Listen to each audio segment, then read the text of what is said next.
Hi అండి. నేను మీ నవీనాని. ఎలా ఉన్నారు? బాగున్నారా? నేనైతే చాలా బాగున్నాను. వీడియో చూసే ముందు ఒక చిన్న లైక్ చేసేసేయండి. ఇప్పుడైతే ఆనియన్ పకోడీ అయితే ప్రిపేర్ చేస్తున్నాను. బయటైతే వర్షం పడుతుందండి. అసలు వేడి వేడిగా ఏదో ఒకటి తినాలనిపించింది. ఇక పిల్లలకు కూడా ఫుడ్ తీసుకోలేదని చెప్పేసి ఇక్కడ ఆనియన్ పకోడీ అయితే వేద్దామని డిసైడ్ అయ్యాననమాట. బజ్జీ వేద్దాం అనుకున్నాను ఫస్ట్.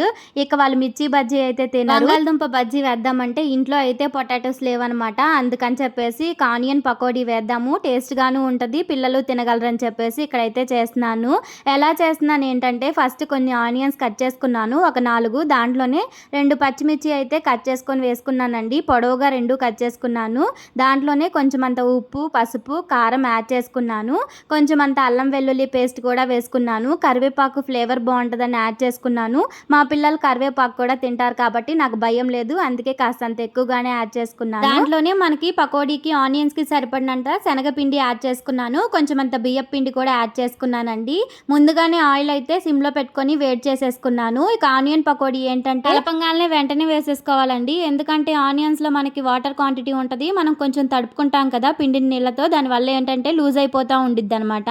అందుకని చెప్పేసి కలిపిన వెంటనే ఇలా ఆయిల్లో అయితే ఫ్రై చేసుకుంటే బాగుంటుంది, లేదంటే నూనె పీల్చేస్తుంది. పకోడీ రెసిపీ నచ్చితే లైక్ చేయండి, ఛానల్ సబ్స్క్రైబ్ చేయండి.